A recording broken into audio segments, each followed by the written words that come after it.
Convicted child rapist, once named as a person of interest in the Daniel Morcombe inquest, will be released from prison. Molest him or anything like that. He panicked and I panicked and grabbed him around.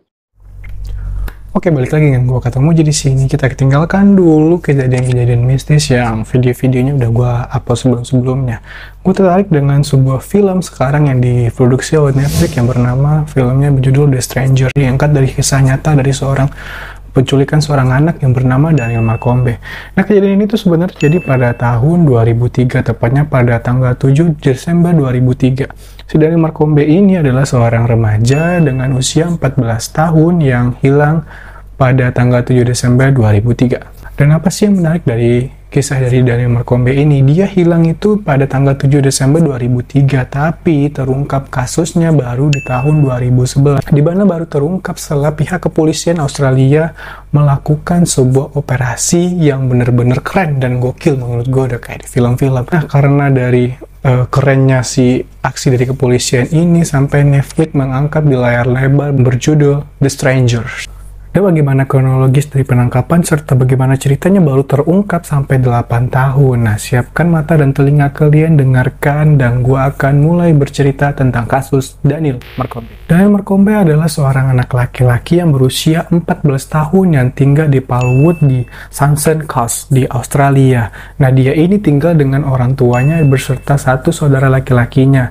Nah, dia dan saudara laki-lakinya ini memiliki pekerjaan part-time, yaitu memetik buah di sebuah tanah milik seorang petani di kota Wombe di Australia.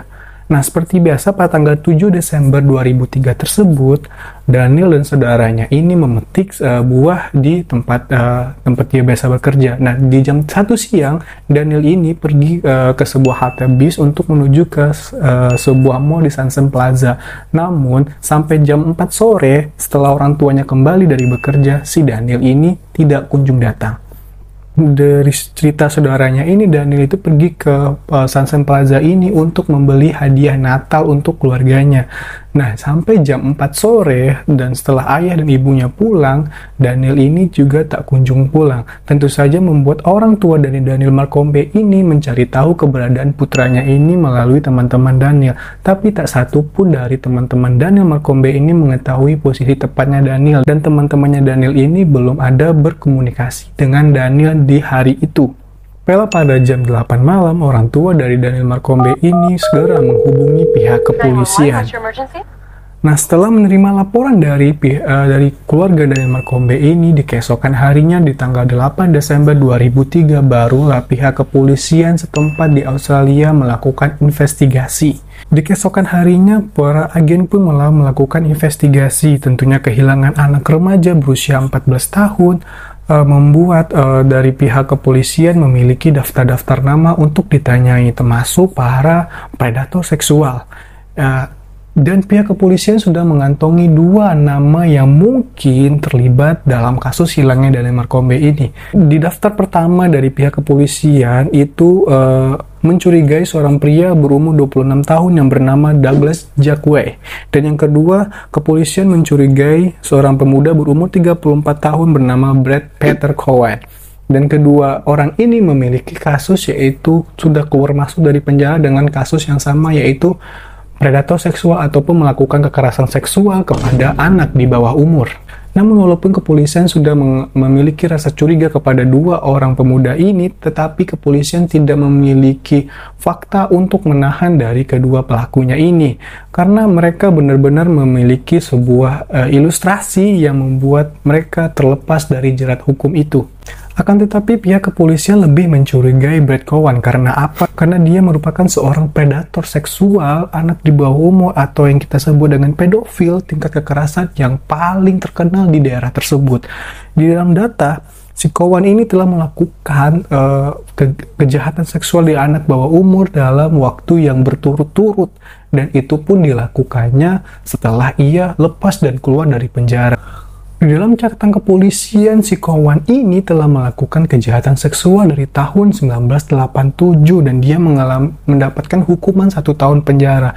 Nah, setelah bebas di tahun 93, si Cowan ini mulai berulah lagi ya guys. Dia mulai memanfaatkan seorang anak berumur 6 tahun yang sedang bermain di taman dan memperkosanya di kamar mandi. dan terbukti bersalah pada tahun 93 itu dia mendapati hukuman selama 7 tahun.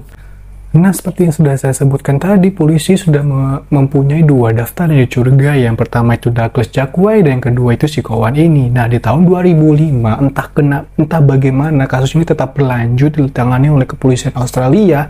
Si kawan ini dengan cerdasnya bisa membuat skenario yang membuat si Douglas Jaquay ini tertahan di penjara dikarenakan tertuduh telah membunuh si Daniel Marcombe. Selama persidangan, si Douglas Jaquay ini terus berusaha mengatakan kalau dia itu tidak pernah membunuh si Daniel Marcombe ini, tetapi tuduhan tetap melekat kepada dia walaupun polisi tidak memiliki bukti yang kuat untuk menahannya. Tapi polisi memiliki alibi karena si Douglas Jaquay ini memiliki latar belakang telah melakukan kejahatan-kejahatan seksual di bawah umur. Dan uniknya lagi dari kasusnya si Daniel Marcombe ini, di tahun 2011, kepolisian Australia dibantu oleh kepolisian Kanada melakukan sebuah operasi yang dikenal dengan sandi Mr. Big atau Tuan Besar. Di sana agen-agen senior dari kepolisian ini yang telah bergabung menyamar sebagai seorang penjahat yang sangat besar di Australia di waktu itu. Mereka membuat skenario di mana akan menjebak si kawan ini karena asumsi mereka sudah menuju kepada si kawan ini untuk kasus dari Daniel Marcombe ini sendiri, tetapi mereka masih belum memiliki bukti yang nyata untuk mempenjarakan si kawan tersebut.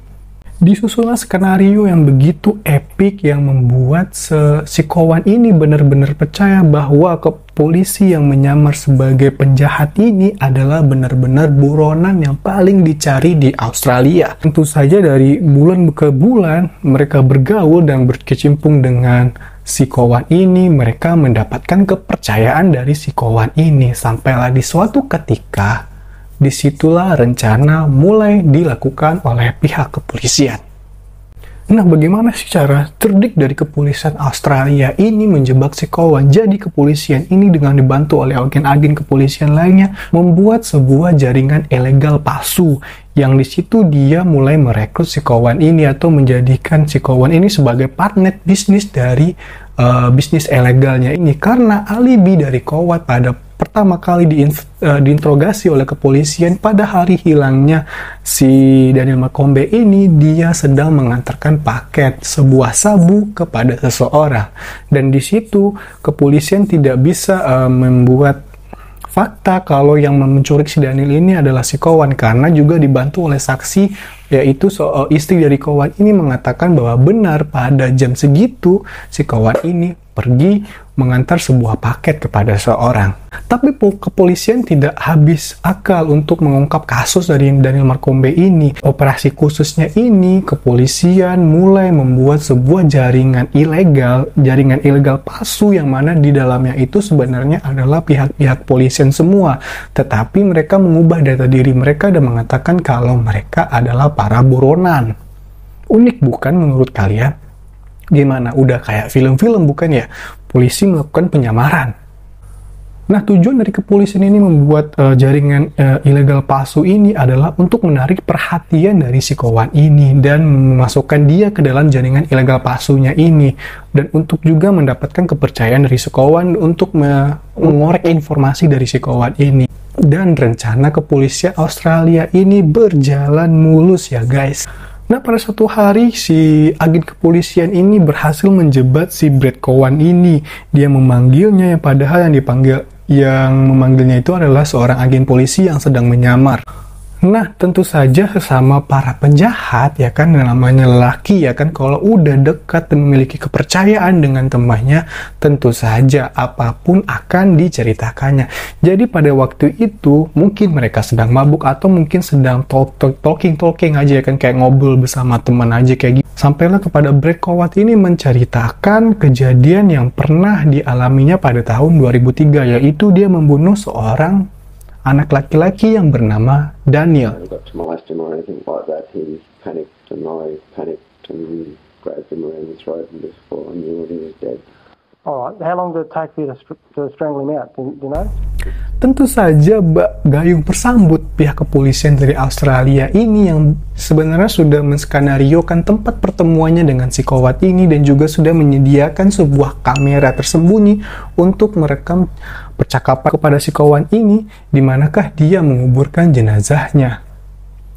Sampailah di suatu tempat, si kawan ini memberitahu kepada agen kepolisian yang telah menyamar ini bahwa dia telah menguburkan jasad si Daniel di satu tempat itu.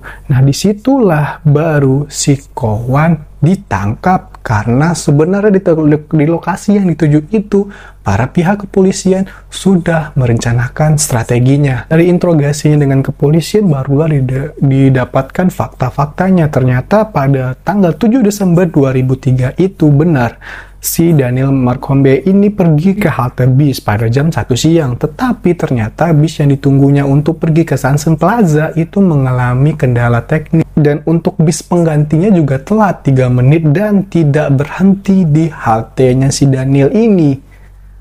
Karena melihat si Daniel yang sedang sendirian, disitulah timbul niat jahat dari kawan ini.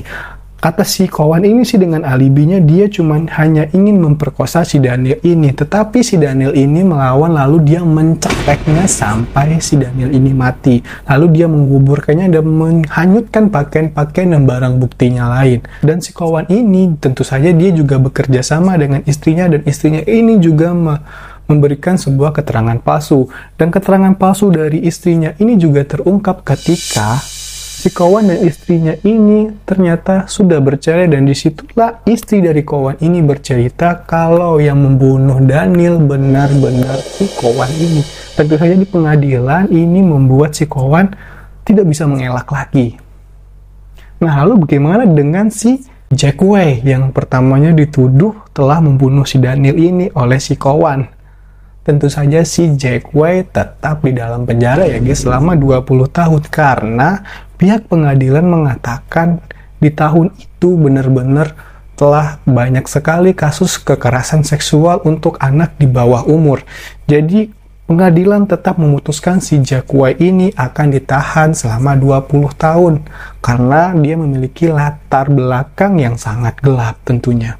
Dan si pembunuh si Daniel Marcombe ini diputuskan mendapatkan hukuman seumur hidupnya dan tidak dipastikan kapan dia akan keluar. Nah, bagaimana menurut kalian kasus si Daniel Marcombe ini? Sangat kompleks, sangat intens untuk dibahas, bukan? Karena saya membayangkan adegan-adegan kepolisian yang melakukan penyamaran itu keren banget sih menurut saya.